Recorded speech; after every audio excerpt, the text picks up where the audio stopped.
নয়তো তোমরা জিনিসটা ধরতে পারবে না। তো এক এক করে তোমাদের বুঝতে হবে জিনিসটা, ঠিক আছে?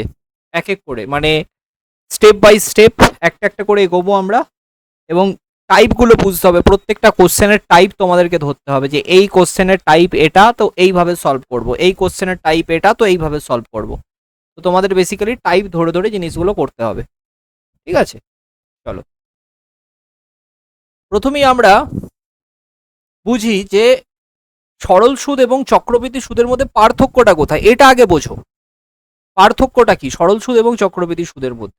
ধরো সাপোজ উদাহরণ একটা নিয়ে নিই, তুমি ব্যাংকে 1000 টাকা জমা দিয়েছো এবং তুমি চাইছো এর ওপর সুদ পেতে। 1000 টাকা তুমি ব্যাংকে জমা রেখেছো এবং তুমি চাইছো সুদ পেতে। তো এবার ব্যাংক সুদ দেয় 10%। কত পার্সেন্ট সুদ দেয়? 10% সুদ দেয়। ওকে, এবার আমি যদি বলি যে 1000-এর 10% কত হয়, তো উত্তর আসবে 100। 1000-এর 10% 100 টাকা, মানে ব্যাংক তোমাকে 100 টাকা সুদ দেবে। এখন এই 10% সুদটা কি বার্ষিক সুদ? 10% বার্ষিক সুদ দেয়, এক বছরে 10% সুদ দেয়। তো স্বভাবতই 1000 টাকার উপর 10 টাকা তোমাকে বার্ষিক সুদ দেবে, মানে এক বছর পর তোমাকে ব্যাংক 10 টাকা সুদ দেবে, 10 টাকা। ওকে, এই যে 10 টাকা পেলাম, এটা এই 10 টাকা সুদটা, এই যে মূলধন তুমি রেখেছো, এই মূলধনের ওপর হিসেব হলো মূলধনের 10% এবং এই 10 টাকা পেলাম। প্রথম বছর তুমি এটাই পেলে। টাকাটা যদি তুমি আবার রেখে দাও, তুমি দ্বিতীয় বছরও এগেন মূলধনের ওপর 10%ই পাবে। মূলধনের ওপর এগেন 10%, মানে 10 টাকায় সুদ পাবে।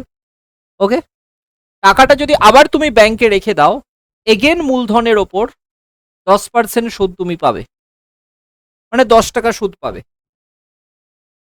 এই ধরনের সুদে দেখতে পাচ্ছি যে প্রত্যেকবার তুমি যে টাকাটা মূলধন হিসেবে রেখেছো তার উপরই 10% সুদ ক্যালকুলেট হচ্ছে, এবং 3 বছর পর তুমি যদি দেখো তোমার এক্সট্রা কত টাকা জমলো ব্যাংকে। 1000 টাকা যেটা রেখেছিলে সেটা তো আছেই, plus extra 10 plus 10 plus 10, total 30 টাকা অ্যাজ এ হোল 3 বছর পর তোমার ব্যাংকে জমলো। এখন এই যে ঘটনাটা, এই ঘটনাটা ঘটে সরল সুদের ক্ষেত্রে। আমরা এর আগে সরল সুদের চ্যাপ্টার অলরেডি করেছি। ওকে, তো এটা হচ্ছে প্রথম বছর, এটা হচ্ছে দ্বিতীয় বছরে যে এক্সট্রা টাকাটা তুমি পাচ্ছ, এবং তৃতীয় বছরে যে এক্সট্রা টাকাটা পাচ্ছ। তুমি কোনো টাকাই তুলছো না, ব্যাংকে ফেলে রাখছো। তাহলে প্রথম বছরের শেষে তোমার ব্যাংকে ক টাকা আপাতত আছে? 1000 টাকা তো আছেই, প্লাস এক্সট্রা 10 টাকাটা আছে।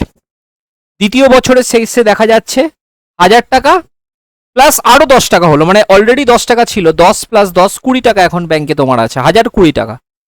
তৃতীয় বছরের শেষে এসে তোমার ব্যাংকে 1030 টাকা থাকবে। এটা সবাই আশা করি বুঝতে পেরে গেছো। হ্যাঁ, এটাই সরল সুদের আমাদের নিয়ম, আমরা সরল সুদের অঙ্ক করেছি। কিন্তু চক্রবৃদ্ধি সুদে গল্পটা একটু অন্য। কিরকম হয় চক্রবৃদ্ধি সুদে? এই সেম ক্যালকুলেশন আমরা যদি চক্রবৃদ্ধি সুদের হারে, মানে ব্যাংক যদি চক্রবৃদ্ধি সুদের হারে, এবং জেনারেলি ব্যাংকে চক্রবৃদ্ধি সুদের হারেই সমস্ত কিছু ক্যালকুলেট হয়। মূলধন যদি 1000 টাকা হয়, এই 1000 টাকার উপর প্রথম বছর তুমি 1000 টাকা যে মূলধনটা রেখেছো তার 10% হিসেবে 10 টাকা তুমি এক্সট্রা পাবে, কোনো সন্দেহ নেই, 10 টাকা তুমি এক্সট্রা পেয়ে গেলে। ওকে, এরপর চক্রবৃদ্ধি সুদের ক্ষেত্রে গল্পটা প্রথম বছরের ফার্স্ট ইয়ারে সরল সুদেও যা হয় আর চক্রবৃদ্ধি সুদেও তাই হয়। তো এখান থেকে ফার্স্ট পয়েন্ট তোমাদের যেটা মাথায় রাখতে হবে, যে ফার্স্ট ইয়ারে যত পরিমাণ সরল সুদ পাওয়া যায় ঠিক তত পরিমাণই চক্রবৃদ্ধি সুদ পাওয়া যায়। মাথায় ঢুকেছে সবার? কি বললাম? প্রথম বছর বা ফার্স্ট ইয়ারে সরল সুদ চক্রবৃদ্ধি দুটো সুদের পরিমাণই সেম হয়, কারণ প্রথম বছর সুদটা ওই মূলধনের ওপরেই ক্যালকুলেট হয়। এই পয়েন্টটা তোমরা নিজেদের মতো করে নোট ডাউন করে নেবে। কি বললাম? যে প্রথম বছর ফার্স্ট ইয়ারে সরল সুদ এবং চক্রবৃদ্ধি সুদের পরিমাণ সেমই হয়, দুটোতেই 10 টাকা। কিন্তু এবার দ্বিতীয় বছরে যখন আসবে, তুমি তুমি ব্যাংকে আপাতত তুমি যদি দেখো ব্যাংকে তোমার ক টাকা জমা আছে, ব্যাংকে তোমার 1000 টাকা জমা আছে আর এক্সট্রা এই 10 টাকা জমা আছে। দ্বিতীয় বছরে কি হবে? এই 1000 টাকার উপর 10%, দ্যাট ইজ 10 টাকা ব্যাংকে পড়বে। ওকে, এক্সট্রা পড়ে গেল। এরপরে কি হবে? তুমি এই যে 10 টাকা এক্সট্রা তোমার আগের বছর জমেছিল, ব্যাংক সুদ দিয়েছিল, এই 10 টাকার উপর এগেন 10%, 10 টাকা 10% হয় অ্যাকচুয়ালি 1 টাকা। এই 1 টাকা আবার সুদ হিসেবে পাওয়া যাবে। মানে এক্সট্রা কোথা থেকে পাওয়া যাচ্ছে? সরল সুদের ক্ষেত্রে এই যে ব্যাংকে প্রত্যেক বছর 10 টাকা করে জমছিল, এইগুলোর ওপর আর কোনো সুদ পাওয়া যাচ্ছিল না। কিন্তু চক্রবৃদ্ধি সুদের ক্ষেত্রে মূলধনের ওপর 10% তো পাওয়াই যাচ্ছে, 10% করে 10 টাকা তো পাওয়াই যাচ্ছে, প্লাস আগের বছর এক্সট্রা যে 10 টাকা পাওয়া গেছিল তার উপর আবার 10%, যেহেতু ওটা ব্যাংকে ফেলেই রেখে দিয়েছি, তার উপর 10% করে আবার একটা এক্সট্রা 1 টাকা পাওয়া যাচ্ছে। ওকে, আচ্ছা তৃতীয় বছর কি হবে একটুখানি দেখা যাক। স্যার মূল যা যা টাকা আছে আপাতত ব্যাংকে, এই প্রত্যেকটা বক্স যে আমি করে রেখেছি এই টাকাগুলো তোমার ব্যাংকেই কিন্তু আছে, তুমি 1 টাকাও তোলোনি। তো এই 1000 টাকার উপর প্রথমে 10% পাবে, মানে তুমি পাবে 10 টাকা। আচ্ছা এই প্রথম বছরের 10 টাকার উপর 10% পাবে, মানে তুমি পাবে 1 টাকা। এই দ্বিতীয় বছরের 10 টাকার উপর তুমি পাবে, মানে তুমি পাবে 1 টাকা। এবং এই যে 1 টাকা এক্সট্রা পেয়েছিলে দ্বিতীয় বছরে, তার উপর আবার 10% তুমি পাবে, 1 টাকার 10% হয় 0.1 টাকাও তুমি পাবে। মোট তুমি যদি হিসেব করো 3 বছর পর এক্সট্রা ক টাকা পাচ্ছ, তাহলে 10, 10, 20, 10, 30, আর এদিকে 31, 32, 33, 33.1 টাকা তুমি এক্সট্রা পাচ্ছ। আর ব্যাংকে তোমার 1000 টাকা অলরেডি ছিল, তার মানে এবার তুমি 1033.1 তোমার হয়ে গেল। তুমি যদি লক্ষ্য করো সরল সুদে 3 বছরে ওই 10% সুদেই টাকা 30 টাকা এক্সট্রা পেয়েছিলে, সেখানে চক্রবৃদ্ধি সুদের ক্ষেত্রে এই সুদগুলোর ওপরেও এগেন সুদ ক্যালকুলেট হওয়ার জন্য 33.1 তুমি পাচ্ছ, মানে 3.1 টাকা বেশি পাচ্ছ। তো that is the beauty of চক্রবৃদ্ধি সুদ। চক্রবৃদ্ধি সুদের তাহলে আমাদের সরল সুদ আর চক্রবৃদ্ধি সুদের মধ্যে পার্থক্যটা কোথায়? খুব সহজ ভাষায় বুঝতে হবে। সরল সুদের ক্ষেত্রে শুধুমাত্র সুদ ক্যালকুলেট হয় মূলধনের ওপর, কিন্তু চক্রবৃদ্ধি সুদের ক্ষেত্রে সুদ ক্যালকুলেট হয় মূলধনের ওপর প্লাস ব্যাংকে আর যা এক্সট্রা টাকা তোমার পড়ে আছে প্রত্যেকটার ওপর 10% করে সুদ লাগু হবে এবং তার উপর এক্সট্রা টাকা তুমি পাবে। এতদূর অবধি গল্পটা সবার ক্লিয়ার, হ্যাঁ কিনা? মোটামুটি মাথায় ঢুকেছে? হ্যাঁ, ক্যালকুলেশন কিভাবে করতে হয় সবকিছু আমরা আসবো এক এক করে। মাথায় ঢুকেছে what is the difference between সরল সুদ আর চক্রবৃদ্ধি সুদ? বেশ,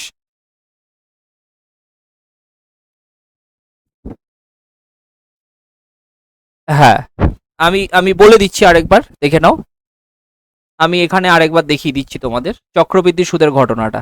এই 1000 টাকা তুমি ব্যাংকে ফেলে রাখলে, যেই একটা বছর পার হলো, এই ব্যাংকে ফেলার ঠিক একটা বছর পার হয়েছে, এই 1000 টাকার উপর 10% 10 টাকা তুমি পাচ্ছ।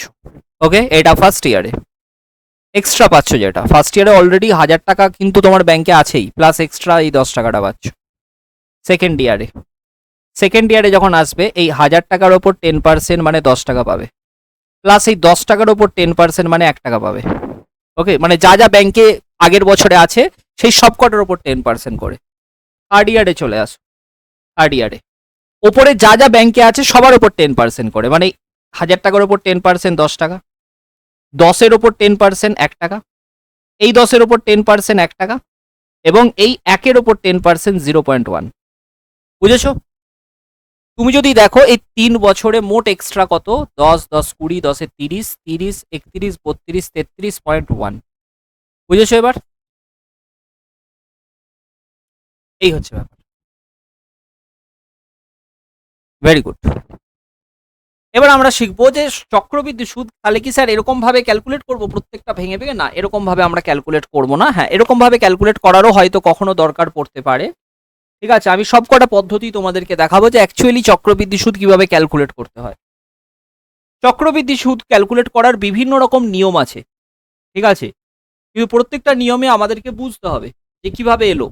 ওকে, আচ্ছা আমাকে তোমরা বলো যে কোনো জিনিস, কোনো টাকা বা কোনো একটা জিনিস তার মান হচ্ছে 1000, এই 1000 যদি 10% বেড়ে যায় তাহলে কত হয়? 1000 যদি 10% বেড়ে যায় তাহলে কত হয়? এইটুকু শুধু বলো। 1000 যদি 10% বেড়ে যায় তাহলে কত হয়? মৌলি বলছে 1100। সবার কাছ থেকে কি তাই উত্তর পাবো? 1000 যদি 10% বেড়ে যায়। আচ্ছা বেশ, ম্যাথমেটিক্যালি আমরা এটাকে এইভাবে লিখে থাকি যে 1000 যদি 10% বেড়ে যায় তাহলে এরকম ভাবে হয় 1000 ইন্টু 1 প্লাস 10/100, এটাই হবে 1000 ইন্টু 1+10/100। এটা কেন লিখলেন? আচ্ছা, এটাকে একটুখানি অন্যভাবে লিখি, তাহলে তোমাদের হয়তো বুঝতে সুবিধা হবে। যে 1000 যদি 10% বেড়ে যায় তাহলে কি হয়, দেখো তো এইটা হবে কিনা। যে 1000 10% বাড়া মানে 1000 প্লাস 1000-এর সাথে এক্সট্রা কিছু যোগ হবে। কত যোগ হবে? 1000-এর 10%, তাই তো? আমি যদি 1000টা কমন নিয়ে নিই তাহলে আসছে 1+10%। আচ্ছা, 10% মানে তোমরা জানো, আইদার তোমরা 10/100 ভাবতে পারো, অনেকে আবার 1/10ও ভাবতে পারে। 1000 ইন্টু 1+1/10, তাই তো? হ্যাঁ কি না? বেশ, 1000 ইন্টু 1+1/10, এটা ক্যালকুলেট করলে অবশ্যই 1100 টাকা আসবে। তোমরা ক্যালকুলেট করতেই পারো, আমি ক্যালকুলেট করছি না। এবার তাহলে আমি বললাম যে 1000 যদি 10% বেড়ে যায়, 10% বেড়ে যায় তাহলে কত হয়? কত? 10% বেড়ে গেলে কত হয়? তো তোমাদের উত্তর হলো স্যার 1000 ইন্টু 10, 1+1/10। আচ্ছা, যেটা বেড়ে দাঁড়ালো এটা যদি এগেন 10% বেড়ে যায় তাহলে কত হবে? এগেন 10% বেড়ে গেল, তাহলে স্যার যেটা বেড়ে দাঁড়িয়েছে, এটা বেড়ে দাঁড়িয়েছিল তো এটা ইন্টু 1+1/10 হয়ে যাবে। মানবে কি মানবে না? যেটা বেড়ে দাঁড়িয়েছিল তার সাথে আবার 1+1/10 হয়ে যাবে। আচ্ছা, যেটা বেড়ে দাঁড়ালো সেটা যদি এগেন 10% বেড়ে যায়, এগেন 10% বেড়ে যায়, তাহলে স্যার যেটা বেড়ে দাঁড়ালো সেটা কত ছিল? এটা ছিল 1 ইন্টু 1+10, এগেন ওর সাথে আরেকটা 1/1+10 যোগ হয়ে যাবে, হ্যাঁ কি না? সো এটাই তো চক্রবৃদ্ধি সুদের ক্যালকুলেশন। যে তুমি একটা টাকা 1000 টাকা রেখেছিলে, প্রত্যেকবার 10% করে, মানে সুদের হার 10%, মানে কি প্রত্যেকবার ওই 1000 টাকাটা 10% করে বাড়ছে। 3 বছর পর ঘটনাটা কত দিতে গিয়ে দাঁড়াচ্ছে তুমি যদি লক্ষ্য করো, 3 বছর পর দাঁড়াচ্ছে 1000 ইন্টু 1+1/10 তার হোল কিউব এসে দাঁড়ালো। তো এখান থেকেই আমাদের ফর্মুলা তৈরি হয়েছে। কি ফর্মুলা তৈরি হয়েছে? যে আপনার যদি মূলধন পি হয়,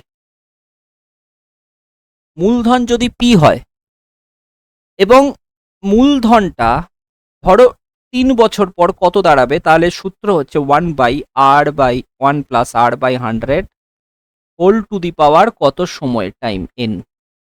এটাই দাঁড়াবে যে ওই মূলধনটা কত টাকা এসে দাঁড়ানো, মানে সুদে আসলে টোটাল কত টাকা এসে দাঁড়ানো। এই ফর্মুলাটার সাথে অলমোস্ট আমরা অনেকেই পরিচিত, আমরা ছোটবেলায় স্কুলে এই ফর্মুলাটা পড়েছিলাম, and this formula is very much useful. এই ফর্মুলাটা ইউজ করে অনেক অঙ্ক খুব সহজ হয়ে যায়। ম্যাক্সিমাম লোকজন চক্রবৃদ্ধি সুদের অঙ্ক অনেক জায়গাতে দেখতে পায়, বাট সেটা শুধুমাত্র ওই চক্রবৃদ্ধি সুদ বার করা। চক্রবৃদ্ধি সুদের আরো বহু ধরনের অঙ্ক আছে, যেখানে সব থেকে বেশি হেল্প যে ফর্মুলাটা করে থাকে সেটা হচ্ছে এটা। চক্রবৃদ্ধি সুদে কোনো মূলধন পি কিছু বছর পর, এন বছর পর সুদে আসলে হয় P into 1+r/100 whole to the power N. Okay, N এর জায়গায় 2 বছর, 3 বছর, 4 বছর, 5 বছর যা খুশি হতে পারে। ক্লিয়ার? এই সিম্পল ফর্মুলাটা ইউজ করে তোমরা একটা অঙ্ক করার চেষ্টা করো নিজেরা। ওকে, অঙ্কটা কি? অঙ্কটা হচ্ছে যে কোনো একটি মূলধন যার মান হচ্ছে 10,000 টাকা, 10,000, সুদের হার আর 10%। তোমরা আমাকে ক্যালকুলেট করে বলো তো যে 2 বছর পর, আফটার 3 ইয়ার, চলো 3 বছর পর সুদ আসল সব বৃদ্ধি মূল বা সুদ আসল কত হবে এবং শুধু সুদটা কত হবে। দেখো, আমরা যদি সুদ আসল বের করে নিতে পারি, সেখান থেকে মূলধন বিয়োগ করে দিলে সুদটাও বের করে নিতে পারবো। এই ফর্মুলাটা ইউজ করে তোমরা ক্যালকুলেট করার চেষ্টা করো। 10,000 টাকা, এবং আমি তোমাদেরকে বলছি, আমি যতগুলো জিনিস আজকে শেখাবো প্রথমের দিকের অন্তত জিনিসগুলো নিজেদের মতো করে খাতায় সবাই নোট ডাউন করবে। যতক্ষণ না নিজেদের মতো করে না, কারণ আমি সব পয়েন্ট তো আর এখানে লিখছি না, আমি কিছু কিছু জিনিস মুখেও বলছি, সেগুলো যদি না নোট ডাউন করো তাহলে পরে ভুলে যাবে। এই ক্যালকুলেশনটা করো ইউজিং দিস ফর্মুলা। দেখো তো এটা আসছে কিনা। স্যার অ্যামাউন্ট ইকুয়ালস টু আসবে মূলধন 10,000 ইন্টু 1 প্লাস R/100 10%, মানে 10/100, R/100 তাহলে কত আসছে? 1/10। এটাকে বুঝতে শেখো। R/100 এই যে কথাটা লেখা রয়েছে এটা কি অ্যাকচুয়ালি? এটা অ্যাকচুয়ালি আমরা পার্সেন্টেজকে যে ভগ্নাংশে কনভার্ট করি না, সেটাই। 10/100 মানে 1/10। আমি ডাইরেক্টলি 1/10 লিখছি। সবাই বুঝতে পারলে কেন এটা ডাইরেক্টলি 1/10 লিখলাম? R/100 যেটা লেখা রয়েছে ওটা অ্যাকচুয়ালি কি? ওটা অ্যাকচুয়ালি আমরা যে কোনো পার্সেন্টেজকে যখন ফ্র্যাকশনে লিখি যেটা আসে সেটাই R/100 হোল টু দি পাওয়ার কত বছর? 3 বছর, তো 3। এটা ক্যালকুলেট করা যাক। 10,000 into 11/10 whole to the power 3। আচ্ছা, এই চক্রবৃদ্ধি সুদের ক্ষেত্রে আমাদের 3 বছরের ক্ষেত্রে অবশ্যই কিউব টার্মগুলো অবশ্যই মাথায় রাখতে হবে। আচ্ছা, 11 কিউব 1331 হয়, আমি বলে দিচ্ছি, এটা অবশ্যই মাথায় রাখবে। 11 কিউব 1331 হয়, আর 10 কিউব কত হয়? 1000 হয়। 3টে শূন্য বাদ দিয়ে দাও এখান থেকেও 3টে শূন্য বাদ দিয়ে দাও। তোমরা যদি দেখো 1331 শূন্য, এই পরিমাণ সুদ আসল দাঁড়ালো। যদি শুধু সুদের কথা বলা হয় তাহলে ওইটা থেকে জাস্ট মূলধন 10,000টা বাদ দিয়ে দাও, 3,310 হচ্ছে শুধু সুদটা দাঁড়াবে। তো আশা করি এই ফর্মুলাটা ইউজ করে তোমরা অঙ্কগুলো করতে পারবে। এই ফর্মুলাটা ইউজ করতে জানতে হবে, ভেরি মাচ ইম্পর্টেন্ট ফর্মুলা। ওকে, আচ্ছা তোমরা নিজেরা করার চেষ্টা করো দেখি। একটা অঙ্ক দিচ্ছি আরেকটা। সুদের হার ধরে নাও, সাপোজ মূলধন 512,00, সুদের হার 12.5% এবং টাইম দিয়েছে তোমাকে 3 ইয়ার। একই প্রশ্ন, যে অ্যামাউন্ট কত অ্যান্ড চক্রবৃদ্ধি সুদটাই বা কত? করো। এবারে সুদের হারটা আমি চেঞ্জ করে দিলাম, 10%-এর জায়গায় 12.5%। ক্যালকুলেট করো সবাই।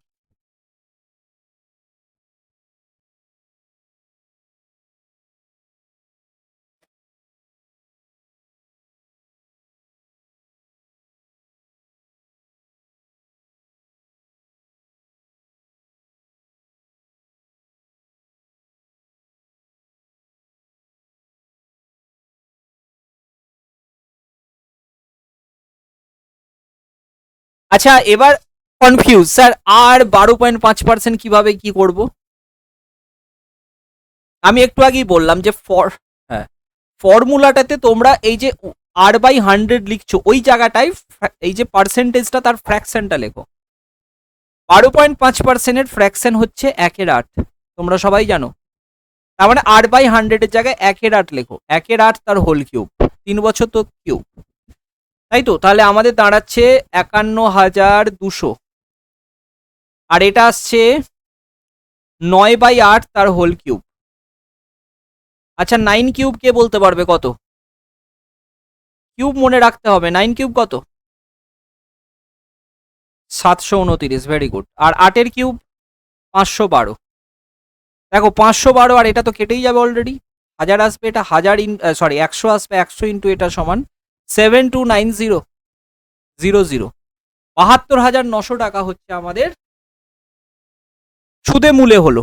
আর যদি শুধু সুদটা জানতে চাওয়া হয় তাহলে 72,900 বিয়োগ 51,200 বিয়োগ করে দাও, তুমি পেয়ে যাবে 0,0,712, 21,700। মাথায় ঢুকলো বাবু? Very good. আচ্ছা, এরপর নেক্সট, তাহলে এটা গেল এই সূত্রটার প্রয়োগ। এই সূত্রটা ভেরি মাচ ইম্পর্টেন্ট, আমরা বিভিন্ন অঙ্কে অ্যাপ্লাই করব, যখন অ্যাপ্লাই করব দেখতে পাবে। তবে তার আগে আমি আরো 2-3টে মেথড আমি বলতে চাই। প্রথম যে মেথডটা আমি বলছি, এই মেথডটা শুধুমাত্র ইউজ হয় চক্রবৃদ্ধি সুদ ক্যালকুলেট করার জন্য, অন্য কোনো পারপাসে খুব একটা বেশি ইউজ হয় না। চক্রবৃদ্ধি সুদ ক্যালকুলেট যদি করতে হয়, শুধু যদি পরীক্ষায় প্রশ্ন দেয় যে বলো চক্রবৃদ্ধি সুদটা কত অথবা সুদ আসলটা কত, তাহলে আমরা এই পদ্ধতিটা ব্যবহার করতে পারি।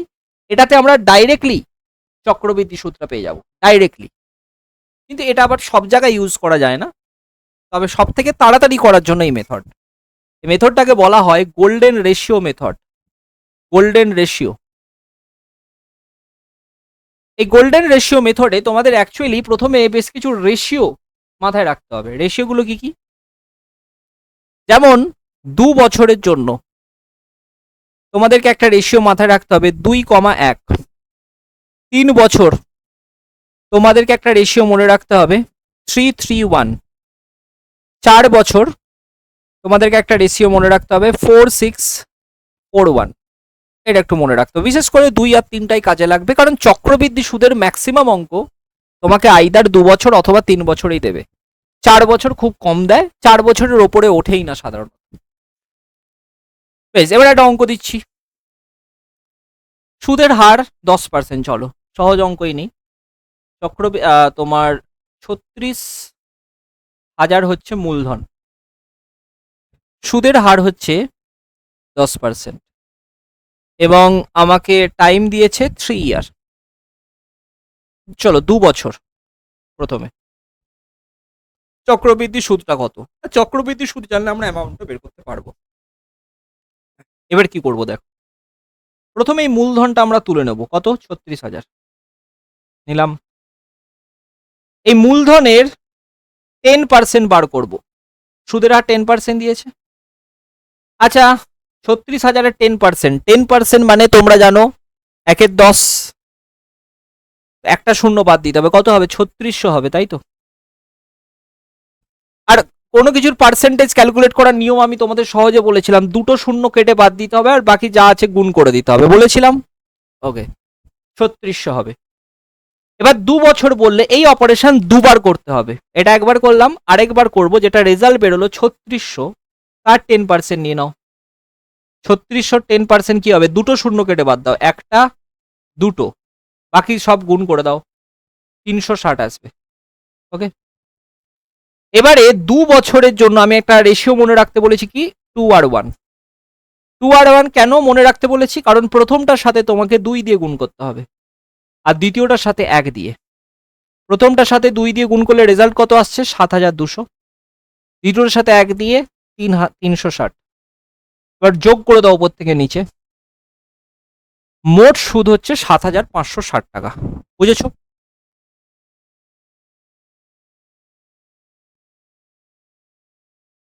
এই মেথডটাকে বলা হয় গোল্ডেন রেশিও মেথড। এটাতে আমাদের খুব তাড়াতাড়ি সুদ বেরিয়ে আসতে পারে। দেখো, তোমরা একটা করার চেষ্টা করো দেখি।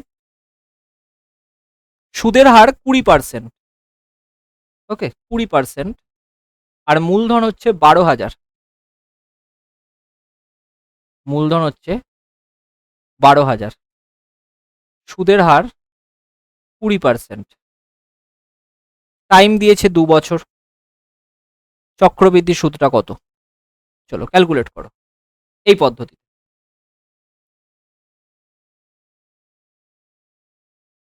হ্যাঁ, টাইম হচ্ছে 2 বছর।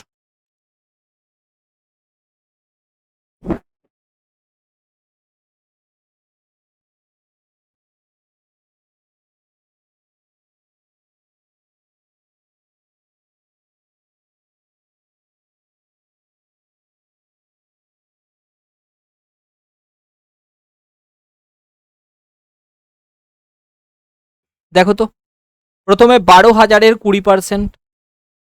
12,000-এর 20% কত হবে? দুটো শূন্য বাদ দাও। হ্যাঁ, দুটো শূন্য বাদ দাও, আমাদের দেখতে পাচ্ছি 2,400।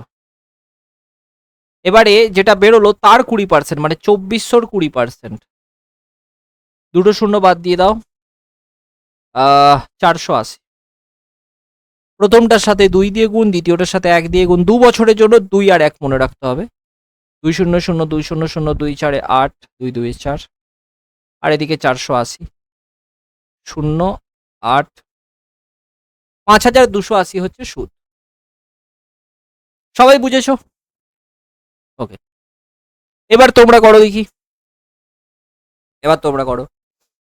সুদের হার, সরি, মূলধন হচ্ছে 72900।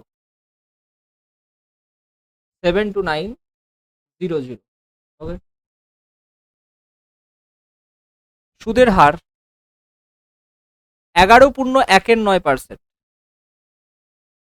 আর টাইম হচ্ছে 3 ইয়ার। কত হবে চক্রবৃদ্ধি সুদ?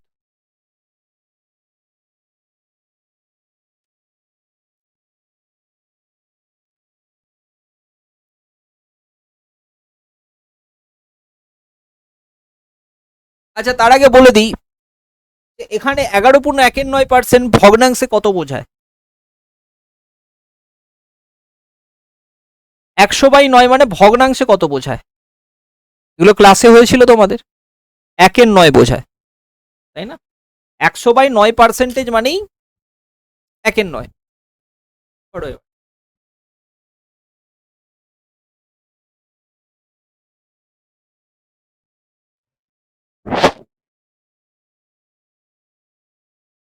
চলো, প্রথমে 72900, এইটার 11.19% মানে 1/9। এইটার 1/9, 11.19% মানে এটারই 1/9। কত হবে? 81,000। 81, দুটো শূন্য। এরপরে 81-র 11.19%, তার মানে এইটার 1/9 কত হবে? 900। এবার 900-র 11.19%, যেহেতু 3 বছর তাই 3বার করবো অপারেশন। কত আসবে? 100। প্রথমটার সাথে 3 গুণ, দ্বিতীয়টার সাথে 3 গুণ। আমি কি বলেছি 3 বছরের জন্য কি মনে রাখতে? 2 বছরের জন্য 2 আর 1, 3 বছরের জন্য 3 1। এটার সাথে 1 গুণ। এটা আসছে 3 আসছে 24, সরি 3 0 0 3 0 0 3 1 3, 24,300। এটা আসছে 2700, আর এটা আসছে 100। হিসেব করো।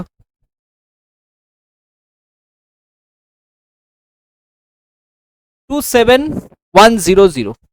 বুঝতে পেরেছো সবাই? 27 আসছে, দেখো 17 কি করে আসছে? 27,100। বলো, সবাই এই মেথডটা শিখেছো? ইয়েস আর নো? অটোমেটিক্যালি 4 বছরের জন্য 4641 4বার করতে হবে। তোমরা করে নিতে পারবে আশা করি, 4 বছরের অঙ্ক খুব একটা দেয় না। আচ্ছা, নেক্সট, এটা গেল মেথড নাম্বার 2। তাহলে আমাদের প্রথম যে মেথডটা আমরা শিখেছি, method number 1, this is the formula, যেটা আমরা মাধ্যমিক লেভেলে পড়ে এসেছি। মেথড নাম্বার 2, যেটাকে বলি আমরা golden ratio method, method number 2। নাও মেথড নাম্বার 3 আমরা জানবো। মেথড নাম্বার 3, এইটাও অনেক সময় আমরা ইউজ করে থাকি, বিশেষ করে যে ধরনের অঙ্কগুলোতে, কোন ধরনের অঙ্কগুলোতে বেশি ইউজ করি এটা? কিছু কিছু অঙ্ক থাকে যেখানে তোমাকে সুদ আসলটা বলে দেবে, মানে এর মানটা বলে দেবে, অথবা কম্পাউন্ড ইন্টারেস্টটা বলে দেবে, তোমাকে মূলধনটা জানতে চাইবে। মানে উল্টো প্রবলেম, মূলধন দেওয়া থাকলে কম্পাউন্ড ইন্টারেস্ট বের করার অনেক নিয়মই আছে, কিন্তু বিশেষ করে উল্টোটা যদি চায়, কম্পাউন্ড ইন্টারেস্টটা বলে দিল মূলধন কত, অথবা অ্যামাউন্টটা বলে দিল মূলধন কত। এই ধরনের অঙ্কের ক্ষেত্রে যদি মূলধন বের করতে হয়, তখন আমরা এই মেথডটা ইউজ করে থাকি। This is known as successive ratio method. এটাকে বলা হয় সাকসেসিভ রেশিও মেথড। এখানে কি করি তোমরা ভালো করে দেখার চেষ্টা করবে বা বোঝার চেষ্টা করবে। ওকে, মেথড সাকসেসিভ রেশিও মেথড।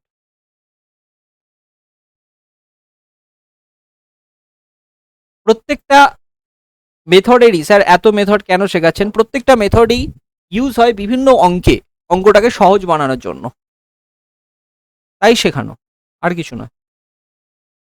নাহলে একটা এই প্রথমের যে ফর্মুলাটা, ওটা দিয়েই সব অঙ্ক করা যেতে পারে ইচ্ছে করলে, কিন্তু তাড়াতাড়ি করার জন্য তোমাদের এই মেথডগুলো জানা দরকার। এবং যত তুমি বিভিন্ন মেথড বুঝতে পারবে, তত তোমাদের ক্ল্যারিটি বাড়বে চ্যাপ্টারটা সম্পর্কে। তো মূলধন আমি নিচ্ছি, চলো চলো একটা এমন অঙ্ক দিই যেখানে মূলধন নয়, তোমাদের সেখানে মূলধনের বদলে তোমাকে অ্যামাউন্ট দেওয়া হয়েছে। অ্যামাউন্ট কত দেওয়া হয়েছে? 13,31,000, এটা অ্যামাউন্ট দেওয়া হয়েছে। সুদের হার দেওয়া হয়েছে 10%। তোমাকে মূলধন কত এটা জিজ্ঞাসা করা হয়েছে।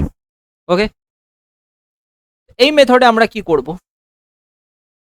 টাইমও দেওয়া হয়েছে, টাইম টাইম 3 ইয়ার। এই মেথডে আমরা কি করি? 3 বছর বলেছে তো, সুদের হারটাকে আগে লক্ষ্য করি। সুদের হারটা কত? 10%। এই 10%কে আমরা ভগ্নাংশে লিখি। ভগ্নাংশে কত হয় 10%? 1/10। তোমরা জানো এটা, নাহলে 10/100 করে 1/10 করতে পারো, কোনো অসুবিধা নেই। 1/10 সুদ মানে কি বোঝায়? যে 10-এর ওপর 1 সুদ। অ্যামাউন্ট হিসেবে কত দাঁড়াবে? 10-এর ওপর 1 সুদ মানে টোটাল দাঁড়াবে 11 অ্যামাউন্ট হিসেবে। তো 10-এর ওপর প্রথম বছরে 1 সুদ পেয়ে 11 দাঁড়াবে। দ্বিতীয় বছর সেকেন্ড ইয়ার আবার ওই 10%ই সুদ, তো 10-এর ওপর এগেন 11 দাঁড়াবে। এবং তৃতীয় বছর থার্ড ইয়ার এগেন ওই 10%ই সুদ, মানে থার্ড ইয়ার এগেন 10-এর ওপর 11 দাঁড়াবে। 3 বছরে আমরা বলতে পারি যে প্রথম বছরে যদি আমার মূলধনটা এই তিনটের গুণফল, 3টে 10-এর গুণফল কত হয় 1000 থাকে, তাহলে 3 বছর পর অ্যামাউন্ট হিসেবে দাঁড়াবে এই তিনটের গুণফল, দ্যাট ইজ 1331। এটাকে বলা হয় সাকসেসিভ রেশিও মেথড। দেখো 3 বছর আগে মূলধন যদি 1000 থাকে, এখন সুদে আসলে দাঁড়াবে 1331, কিন্তু আমাকে প্রশ্নে বলেছে সুদে আসলে 1331.00, মানে এইটা অ্যাকচুয়ালি বলেছে কত 1331.00। তার মানে মূলধনটা এইটার পেছনে আরো দুটো শূন্য পুট করে দাও, বা এইটার সাথে আমরা দেখতে পাচ্ছি 100 গুণ করলে এটা আসে, তো এটার সাথে 100 গুণ করে দাও, তুমি পাবে এটা। বুঝেছো? দিস ইজ দ্য মেথড, যেখানে আমরা কোনো একটা অ্যামাউন্ট দেয়া থাকলে আমরা মূলধনটা ইজিলি বের করে নিতে পারি। আচ্ছা, এখান থেকে আমাদেরকে যদি বলতো যে বলতো চক্রবৃদ্ধি সুদটা কত বের করো, সেটাও বের করতে পারতাম। কিভাবে? দেখো, আমরা যদি লক্ষ্য করে দেখি যে ডিফারেন্স, কোন ডিফারেন্সটা? মূলধন এবং অ্যামাউন্ট, এই দুটোর মধ্যে ডিফারেন্স কত? 331 টাকার, আর এই 331টাই সুদ, ডিফারেন্সটাই তো সুদ হয়। এখন 1331-এর মান যদি এটা হয়, মানে 100 গুণ করে, তাহলে এটার সাথেও 100 গুণ করা দরকার ছিল, তাহলে সুদটা হবে কত? 331.00। তাহলে এটা হচ্ছে মূলধন, এটা হচ্ছে চক্রবৃদ্ধি সুদটা, এবং এটা হচ্ছে অ্যামাউন্ট। দিস ইজ মূলধন, দিস ইজ সিআই, মানে এই দুটোর ডিফারেন্সে যেটা পাচ্ছি, আর দিস ইজ অ্যামাউন্ট। সবাই বুঝেছো, হ্যাঁ কি না?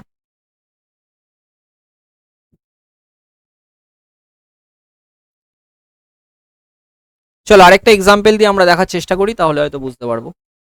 ওকে, আরেকটা এক্সাম্পল নেব।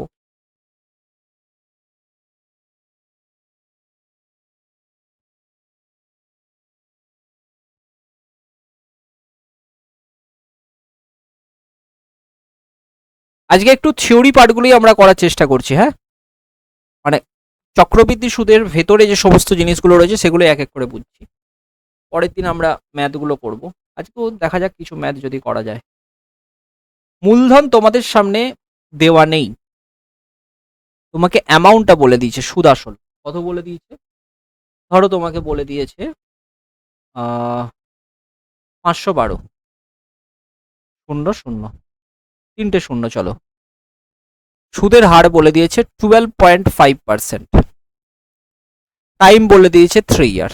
আমাকে বলতে হবে যে মূলধনটা কত আর চক্রবৃদ্ধি সুদটাই বা কত। এটা আমি ক্যালকুলেট করতে চাইছি ইউজিং সাকসেসিভ রেশিও মেথড। আচ্ছা, তোমরা আমাকে বলো 12.5% ভগ্নাংশে কত বোঝায়? 1/8। তার মানে 8 যদি মূলধন থাকে, 1 হচ্ছে সুদ প্রত্যেক বছর। তাহলে সুদে আসলে 8 থেকে প্রথম বছর হবে 9, দ্বিতীয় বছরেও 8 থেকে হবে 9, 3 বছর তো, এবং তৃতীয় বছরেও 8 থেকে হবে 9। প্রত্যেক বছরই সমান সুদের হার 12.5%। যদি আলাদা আলাদা হতো তাহলে আমরা আলাদা আলাদা করতাম, আপাতত আলাদা আলাদার কথা ভুলে যাও, প্রত্যেক বছরই সমানই ধরো, 1/8 করে, মানে 8 থেকে 1 বাড়বে, 8 থেকে 1 সুদ বেড়ে মূলধন সুদে আসলে দাঁড়াচ্ছে 9। তাহলে এবার আমার কাছে বক্তব্য হচ্ছে আমরা এইখান থেকে কনক্লুড করতে পারি, কি কনক্লুড করতে পারি? যে শুরুতে যদি 8 গুণিত 8 গুণিত 8, আচ্ছা সরি, আমার এখানে একটুখানি উল্টো হয়ে গেছে। হ্যাঁ, আমরা অ্যামাউন্টটাকে 72900 নিয়ে নিই। 729, তো আমরা বলতে পারি স্যার, যদি শুরুতে মূলধনটা থাকে এই তিনটের গুণফল কত হবে? ওপর থেকে নিচে গুণ করলে 512, আর এই তিনটেকে গুণ করলে যেটা পাচ্ছি 729, মানে আমরা বলতে পারি অ্যাজ এ হোল মূলধন 512, 729 হয়ে গেছে 3 বছরে। কিন্তু এখানে অ্যামাউন্ট যেটা দেওয়া আছে কত, 729, তিনটে জিরো, তাহলে প্রিন্সিপালটা কত ছিল? স্যার এটার সাথে 1000 গুণ হয়েছে, এটার সাথে 1000 গুণ করে দিন, আপনি প্রিন্সিপালটা পেয়ে যাবেন। প্রিন্সিপালটা কত হলো? এটা এটা ওকে। আচ্ছা, যদি এই প্রশ্নটাই বলতো যে কতটা চক্রবৃদ্ধি সুদ পাওয়া গেছে, আমরা তো শুধু অ্যামাউন্ট আর এটা অ্যামাউন্ট আর এটা মূলধনের কথা বললাম, চক্রবৃদ্ধি সুদ কতটা? স্যার 512 আর 729 মধ্যে ডিফারেন্স হচ্ছে 7, 1, 217 ইউনিট। আর 729 সাথে 1000 গুণ হচ্ছে, 512 সাথেও 1000 গুণ হচ্ছে, তাহলে 217 সাথেও 1000 গুণ করে দিন, যেটা আপনি পাবেন 217, তিনটে শূন্য, এটাই হচ্ছে চক্রবৃদ্ধি সুদ। বুঝেছো এবার? Very good. এই মেথডটা ইউজ হয় খুব বেশি পরিমাণে 2-3টে কাজে, যখন অ্যামাউন্ট দেওয়া থাকে আর আমাদের সুদটা বের করতে বলা হয়। ওকে, সরি, চক্রবৃদ্ধি সুদটা বের করতে বলা হয়, অথবা অ্যামাউন্ট দেওয়া আছে, আমাদেরকে বলতে বলা হচ্ছে তোমার সুদের, সরি, প্রিন্সিপালটা বা মূলধন। আরেকটা ব্যাপারে এই সূত্রটা খুব হেল্পফুল, সেটা হচ্ছে যখন আমরা ম্যাক্সিমাম অঙ্কের ক্ষেত্রেই দেখব সুদের হার 12.5%, 10% 3 বছরের জন্য। কিছু কিছু অঙ্কের ডেটা চেঞ্জ করে দেয়, কিছু কিছু অঙ্কে এরকম বলে প্রথম বছর 10% সুদ, দ্বিতীয় বছর 5%, তৃতীয় বছর 8%। এবার ক্যালকুলেট করো, তখন আমরা এই ফর্মুলাটা ইউজ করব, আমাদের খুব সহজে অঙ্ক হয়ে যাবে। বোঝাতে পারলাম তো? আমরা যখন অঙ্ক করব সেই ব্যাপারগুলো বুঝবো, এখন শুধু মেথডটা শেখো এবং ওই মেথডে কিভাবে চক্রবৃদ্ধি সুদটা বেরোচ্ছে সেটা বোঝার চেষ্টা করো। তো আশা করি এই তিনটে মেথড তোমাদের ক্লিয়ার হয়েছে। ইয়েস আর নো হয়েছে কি না? বেশ, মোটামুটি ক্লিয়ার হওয়ার কথা। বেশ,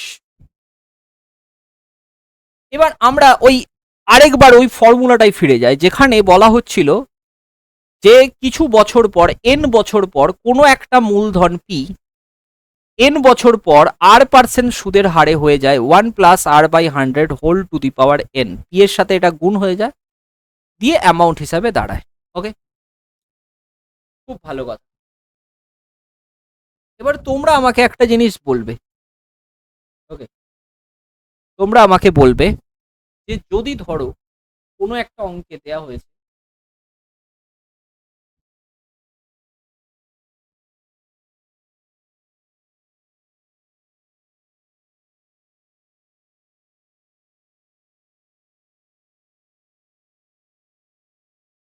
যদি ধরো কোনো একটা অঙ্কে দেওয়া হয়েছে যে n ইকুয়ালস টু, মানে বছর, 2 বছর, n ইকুয়ালস টু 2 বছর, তোমরা এইগুলো পুট করবে। ওকে, এবং আর এর মান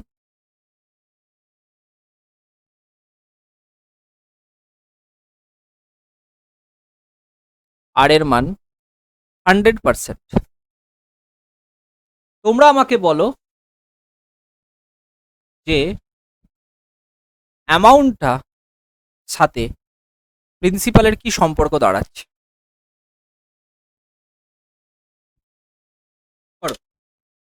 অ্যামাউন্টটার সাথে প্রিন্সিপালের কি সম্পর্ক দাঁড়াচ্ছে? এই দুটো জাস্ট ভ্যালু পুট করে আমাকে বলো।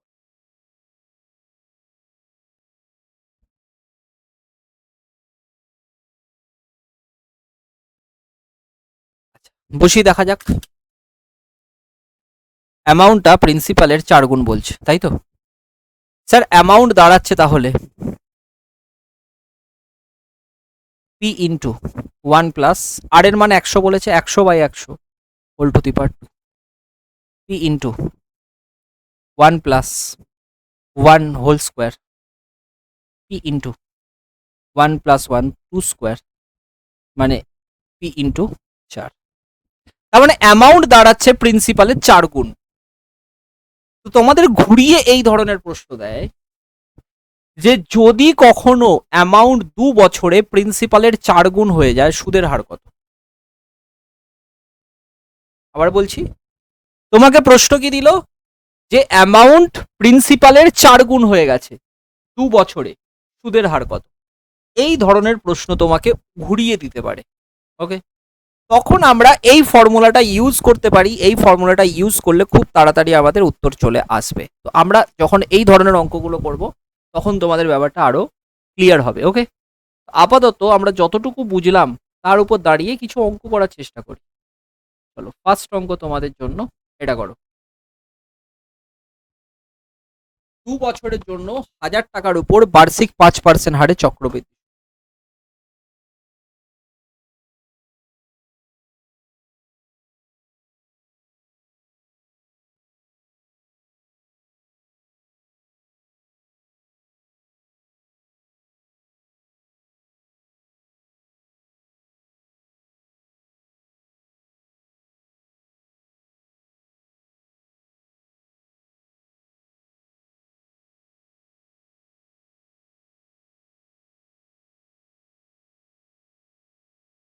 হ্যাঁ, কোন মেথডে করার চেষ্টা করছো তোমরা বলো?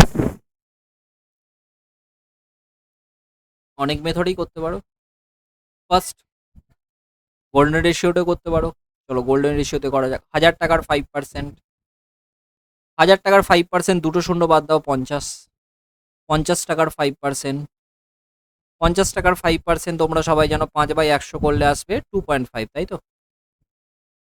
গোল্ডেন রেশিও মেথডে এটার সাথে 2 গুণ 100, আর এটার সাথে 1 গুণ 2.5, তার মানে 102.5 হচ্ছে আমাদের চক্রবৃদ্ধি সুদটা। এটাই যদি আমরা এইভাবে করার চেষ্টা করি প্রথম ফর্মুলা অনুযায়ী, যে অ্যামাউন্ট দাঁড়াবে 1000 into 1 plus 5/100 whole to the power 2, 1000 into 1 plus 20 মানে 21/20 হোল স্কোয়ার। তো আমি দুবার লিখে দিচ্ছি, দুটো শূন্য এখান থেকে বাদ দিয়ে দাও, এখান থেকে 2 5 করে দাও। ওকে, আচ্ছা, 5 21 105 ইন্টু 21, এটা মোটামুটি দাঁড়াচ্ছে সব মিলিয়ে গুণ করলে ডিভাইডেড বাই 2 আছে, তাই তো? 2.5 ইন্টু মোটামুটি দাঁড়াচ্ছে 1102.5। দেখো তো অ্যামাউন্ট এটা দাঁড়াচ্ছে কিনা। 1102.5 অ্যামাউন্ট, আর 1000 হচ্ছে আমার প্রিন্সিপাল, বিয়োগ করে দিলে 102.5 হচ্ছে আমাদের চক্রবৃদ্ধি সুদ। তাহলে দেখো এইটাতে এক্সট্রা একটা স্টেপ করতে হচ্ছে ক্যালকুলেশন। তোমরা বুঝতে পারছো যে আমরা বিভিন্ন মেথড কেন শিখেছি। আমাদের ওপরের মেথডে যথেষ্ট তাড়াতাড়ি উত্তর চলে এসেছে, এটাতে একটুখানি ক্যালকুলেশন করতে হয়েছে। অথবা আমরা এইভাবে করতে পারি, 5% মানে তোমরা জানো 1/20, তার মানে প্রথম বছর 20 থেকে 21, দ্বিতীয় বছরও 20 থেকে 21, 2 বছরে আলটিমেটলি 400 থেকে 21 ইন্টু 21 441 হয়। তার মানে বেসিক্যালি 41 ইউনিট বা একক আমাদের সুদটা। প্রিন্সিপাল কত দিয়েছে? 1000, মানে 400-র মান হচ্ছে 1000, 41-এর মান কত? এইভাবে করে নি, 400-র মান 1000, একের মান 1000/400, আড়াই গুণ না করে আমি যদি ঐকিক নিয়মেই করি, 41-এর মান 1000/400 ইন্টু 41, দুটো শূন্য বাদ দিলাম, 2 2 4, 2 5 10, 5 গে 5, 5 4 20 বাই 2, 2 10 20, 2 2 4, 102.5। এই মেথডেও করতে পারি। প্রথম অঙ্কটা আমি 3টে মেথডেই করে দিলাম। আশা করি প্রত্যেকটা মেথড তোমাদের কাছে ক্লিয়ার হয়েছে। যখন অঙ্ক করবে প্র্যাকটিস, তখন চেষ্টা করবে 3টে মেথডকে অ্যাপ্লাই করার, তাহলে তোমাদের প্র্যাকটিসটা বাড়বে সব কটা মেথডে। ওকে, চলো নেক্সট। 2000 টাকার উপর বার্ষিক 10% চক্রবৃদ্ধি হারে অর্ধ বার্ষিক রূপে সংযোজিত হয় চক্রবৃদ্ধি সুদ কত হবে? এবার এই অঙ্কটা একটুখানি বোঝার আছে, ভালো করে বুঝবে সবাই। এই অর্ধবার্ষিকী, বার্ষিকী, এই ধরনের ব্যাপারগুলো আসবে অঙ্কতে। সুদের হার সবসময় বার্ষিকই দেওয়া থাকে, সুদের হার সবসময় বার্ষিক, বার্ষিক সুদের হার, বার্ষিক সুদের হার। কিন্তু প্রবলেমটা হচ্ছে কখনো কখনো বলছে যে অর্ধ বার্ষিকী রূপে সংযোজিত হয়, ইংরেজিতে টার্মটা হচ্ছে compounded half yearly. Compounded annually মানে বার্ষিক, কম্পাউন্ডেড হাফ ইয়ারলি মানে অর্ধবার্ষিক, অ্যান্ড কম্পাউন্ডেড কোয়ার্টারলি হয়ে থাকে অনেক সময়। কম্পাউন্ডেড কোয়ার্টারলি কথাটার মানে হচ্ছে যে 3 মাস ছাড়া ছাড়া, মানে বছরে 4 বার। তোমরা এটাকে এইভাবে ভাববে, তাহলে তোমাদের জন্য অঙ্কটা খুব সহজ হয়ে যাবে। এইভাবে ভাববে, ধরো তুমি লোন নিয়েছো। কোথা থেকে লোন নিয়েছো? বন্ধন ব্যাংক। জানো বন্ধন ব্যাংকের লোকেরা লোন ফোন নিলে ঘরেই চলে আসে চাঁদা তুলতে নয়, মানে টাকা আদায় করতে। ওকে, তুমি যদি ধারে নিয়ে থাকো ওরা ঘরেই চলে আসবে, তোমার যা ইন্টারেস্ট হচ্ছে প্লাস যেটা কিস্তি দেওয়ার কথা সেটা তুলতে। ওকে, আচ্ছা এবার ধরো তুমি এই অঙ্কটার ক্ষেত্রেই ভাবো, 2000 টাকা তুমি ধারে নিয়েছো। ক্লিয়ার? 2000 টাকা ধারে নিয়েছো, বার্ষিক সুদের হার 10%, তোমাকে 10% সুদ দিতে হবে। ওকে, কিন্তু আচ্ছা তাহলে বলো 1 বছর পর 10% যদি সুদ দিতে হয়, 1 বছর পর কটা টাকা সুদ দিতে হচ্ছে? চন্দনের উত্তর অনুযায়ী 200 টাকা। কোনো সন্দেহ আছে 1 বছর পর তোমাকে 200 টাকা এক্সট্রা দিতে হবে? মানে বন্ধন ব্যাংকের লোক তো 1 বছর পর তোমার ঘরে যখন আসবে 2000 টাকা তো নেবেই, প্লাস 200 টাকা এক্সট্রা, 2200 টাকা মোট নিয়ে চলে যাবে। কিন্তু বন্ধন ব্যাংক থেকে বলা হয়েছে না, ব্যাপারটা এরকম নয়। ব্যাপারটা হচ্ছে যে আমরা অর্ধবার্ষিকী রূপে আমরা সুদ কালেক্ট করব। এই কথাটার মানে কি?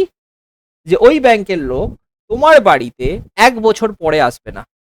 অর্ধবার্ষিকী মানে হাফ বছর পর একবার চলে আসবে, 6 মাস ছাড়া ছাড়া। মানে বছরে কতবার আসবে তোমরাই বলো? বছরে তাহলে কতবার আসবে? 2 বার আসবে। তাহলে অ্যাকচুয়ালি আমরা চক্রবৃদ্ধি সুদের সময় যে টি ইকুয়ালস টু 2 বছর 3, মানে টি ইকুয়ালস টু ইউজ করি এবং ওখানে লেখা থাকে 2 বছর 3 বছর, কিন্তু এই অঙ্কটাতে যদিও 1 বছরের কথা লেখা আছে, যে 2000 টাকার উপর 10% হারে অর্ধবার্ষিক রূপে সংযোজিত চক্রবৃদ্ধি সুদ কত, এখানে কিন্তু 1 বছরের কথাই লেখা আছে। আচ্ছা এখানে বাংলা কোশ্চেনটাতে অ্যাকচুয়ালি 1 বছর বলে দেওয়া নেই, ইংরেজি কোশ্চেনটাতে লেখা আছে যে অর্ধবার্ষিকী হারে 1 বছরের জন্য চক্রবৃদ্ধি সুদ কত। মানে তোমাকে 1 বছরের জন্যই বলেছে। কিন্তু প্রবলেমটা হচ্ছে আমরা যদি অঙ্কটা করতে যাই, অনেকেই এটা এরকম ভাবে করবে, স্যার 2000 টাকা মূলধন 1+10/100 হোল টু দি পাওয়ার 1, এটা করবে। কিন্তু এটা ভুল। কেন ভুল? কারণ তোমার বাড়িতে ও কিন্তু 1 বছর পর আসেনি, ও বছরে 2 বার এসেছে, 6 মাস পর একবার, আবার 6 মাস পর একবার। তাহলে অ্যাকচুয়ালি এই যে সময়কালটা, এটাকে আমরা এন যেটা আমরা ইউজ করি, এনটা 1 না ধরে আমাদেরকে কি ধরতে হবে? 2। তাহলে এখন থেকে আমরা কি বুঝলাম? আমরা কি বুঝলাম? যে বেসিক্যালি এই যে এন জিনিসটা অ্যাকচুয়ালি বছর নয়, এন জিনিসটা হচ্ছে যে কতবার ব্যাংকের লোকটা তোমার বাড়িতে এসছে। এইটা বুঝতে হবে যে কতবার ব্যাংকের লোকটা তোমার বাড়িতে এসছে। যদি সুদটা বার্ষিক হারেই ক্যালকুলেট হতো তাহলে তো একবারই আসতো, কিন্তু যেহেতু অর্ধবার্ষিকী হারে ক্যালকুলেট হচ্ছে তাই বছরে 2 বার আসবে। তাহলে এন এর মান কত নিতে হবে? এন এর মান নিতে হবে 2। এইটা হচ্ছে ফার্স্ট পয়েন্ট। সবাই বুঝতে পেরেছো অর্ধবার্ষিকী রূপে মানে কি বোঝাচ্ছে? আচ্ছা এটাই যদি অর্ধবার্ষিকী না হয়ে ধরো কোয়ার্টারলি হতো, কোয়ার্টারলি কথাটার মানে কি? একটা বছরকে 4টে কোয়ার্টারে ভাগ করা। 4টে কোয়ার্টার, কোয়ার্টার মানে 4 বার, মানে বন্ধন ব্যাংকের লোকটা বছরে 4 বার তোমার বাড়িতে আসবে। কতবার আসবে? 4 বার। তাহলে এন এর জায়গায় আমরা 4 ইউজ করতাম। ওকে, হ্যাঁ বলো। হ্যাঁ বলছি, সব বলছি, সব বলছি। স্যার টাইমটা তাহলে বুঝলাম যে যদি অর্ধবার্ষিকী হয়, অর্ধবার্ষিকী হারে যদি সুদ ক্যালকুলেট হয়, তাহলে 1 বছরে বেসিক্যালি 2 বার আসবে। তাহলে এন এর জায়গায় আমরা 2 লিখবো 1 বছর যদি সুদ ক্যালকুলেট করতে বলে মোট। কিন্তু যদি এটা 2 বছর বলতো তাহলে এন এর জায়গায় কত লিখতাম? অর্ধবার্ষিকী বললে, অর্ধবার্ষিকী হলে সুদ ক্যালকুলেট হলে 2 বছরে ব্যাংকের লোক তোমার বাড়িতে কবার আসবে? তার মানে এন এর জায়গায় 4 লিখতাম। যদি 3 বছর মোট তুমি ধারে নিয়ে থাকো, কতবার আসবে তোমার বাড়িতে বলো? 6 বার। এটা বুঝলাম। এবার যদি অর্ধবার্ষিকী না হয়ে কোয়ার্টারলি হতো, কোয়ার্টারলি।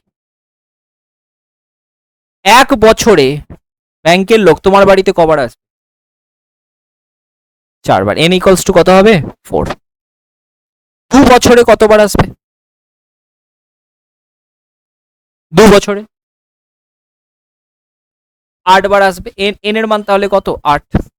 ওকে, আচ্ছা এবার বলো তো অর্ধবার্ষিকী হিসেবে ক্যালকুলেট হচ্ছে 1.5 বছরে what will be the value of n, এটা ভেবে বলো। 1.5 বছরে কতবার ব্যাংকের লোক তোমার বাড়িতে আসতে পারে? 3 বার। Very good. কোয়ার্টারলি হারে ক্যালকুলেট হচ্ছে, কোয়ার্টারলি হারে ক্যালকুলেট হচ্ছে 15 মাসে n এর মান কত হবে? n এর মান হবে 15 মাসের ক্ষেত্রে 5। এই জায়গাটা সবাই বুঝতে পেরেছো? Yes or no?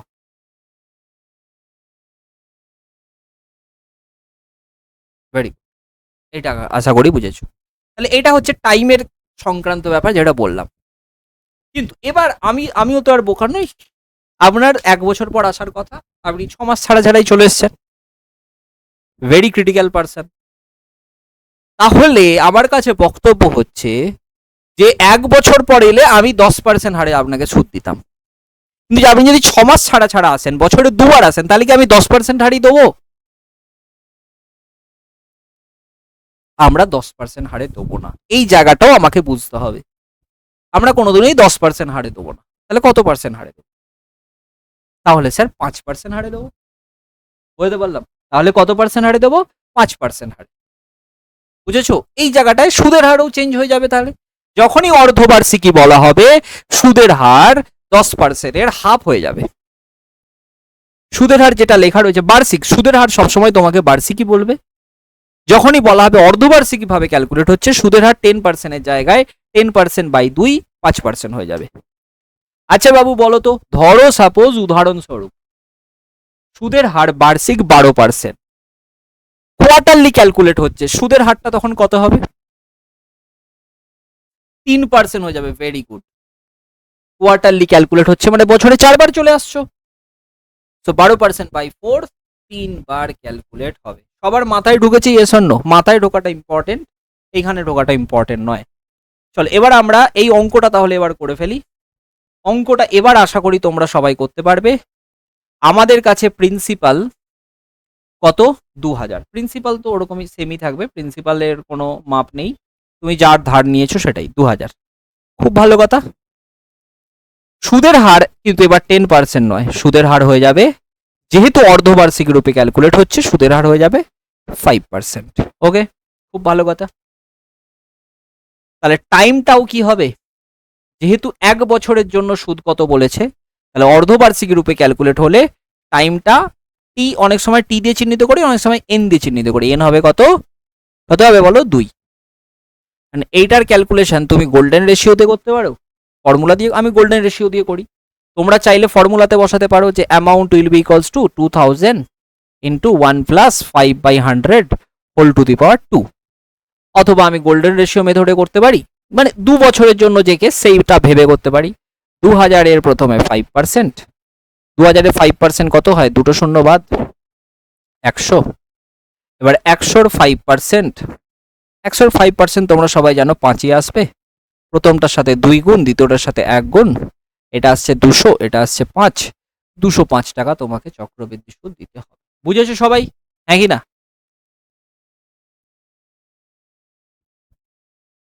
Okay,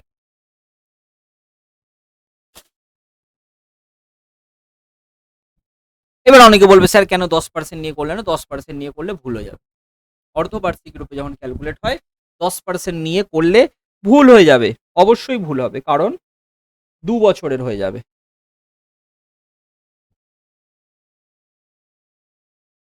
next, বার্ষিক 10% সুদের হারে 3 বছরের জন্য একটি নির্দিষ্ট পরিমাণ অর্থের উপর চক্রবৃদ্ধি সুদ 1324 টাকা। মূলধন কত? দেখো এখানে কি চেয়েছে? মূলধন। তোমাকে কি দেওয়া হয়েছে? চক্রবৃদ্ধি সুদটা দিয়ে দিয়েছে।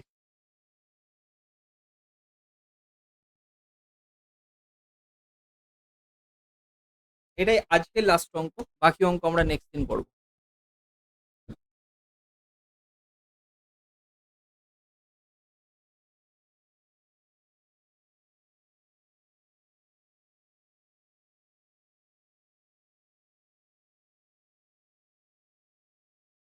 আচ্ছা, যেহেতু মূলধন চেয়েছে আমরা ওই সাকসেসিভ রেশিও মেথডটা ইউজ করতে পারি। 10% সুদের হারে 3 বছরের জন্য তো বলেছে। 10% মানে 1/10।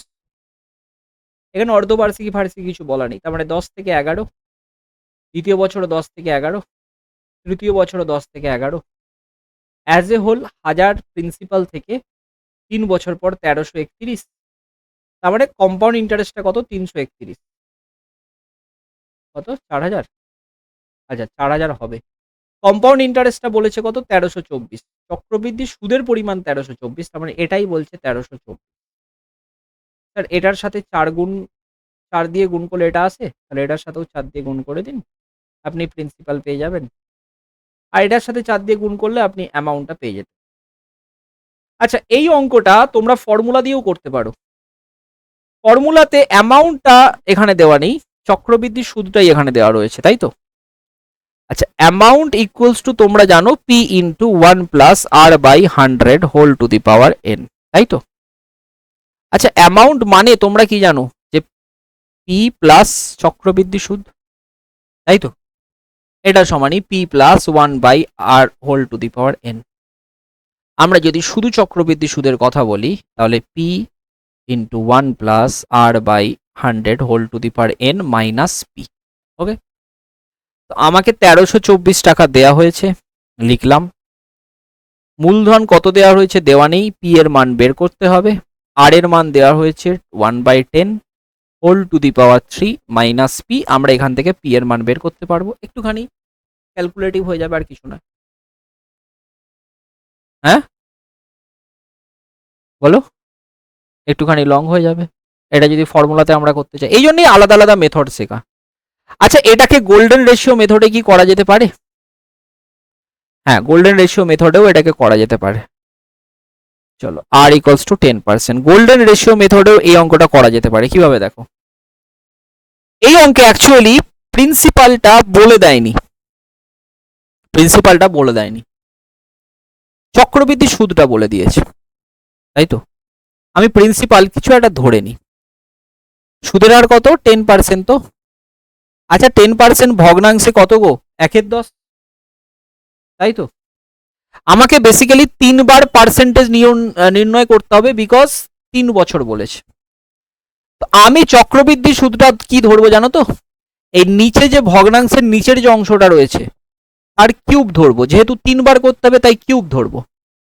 এটা বলে দিচ্ছি কারণ কি, এরপরে 10%-এর জায়গায় ধরো 12.5% দিল, তখন 1/8 আসবে, তো আমি প্রিন্সিপালটাকে 8-এর কিউব ধরবো। যদি 1-এর 9 আসে 9-এর কিউব ধরবো, তাহলে কাটাকুটি সুবিধা হবে। তো 10-এর কিউব কত হয়? 1000, প্রিন্সিপালকে আমরা 1000 ধরে নিই। এবার বলো, প্রথমে 1000-এর 10% করি, মানে 1000-এর 1/10 কত হয়? 100। তারপরে কি 100-র 1/10 কত হবে? 10। তারপরে কি 10-এর 1/10 কত হবে? 1। তারপরে আমরা কি করি বলো, এটার সাথে 3 গুণ, এটার সাথেও 3 গুণ, এটার সাথেও 3 গুণ, দাঁড়াচ্ছে কত? 300। এটা দাঁড়াচ্ছে কত? 30। আর এটা দাঁড়াচ্ছে কত? 3, তাই তো? সরি, এটার সাথে 1 গুণ, 3 গুণ নয়, 331 ইউনিট আমাদের দাঁড়াচ্ছে সুদটা। আর এই 331 ইউনিটেরই মান বলে দিয়েছে 1324। 1 ইউনিটের মান দাঁড়াবে 4, প্রিন্সিপাল 1000 ইউনিটের মান দাঁড়াবে 4000। বুঝেছো? সবাই বুঝতে পেরেছো? ইয়েস আর নো? That's all.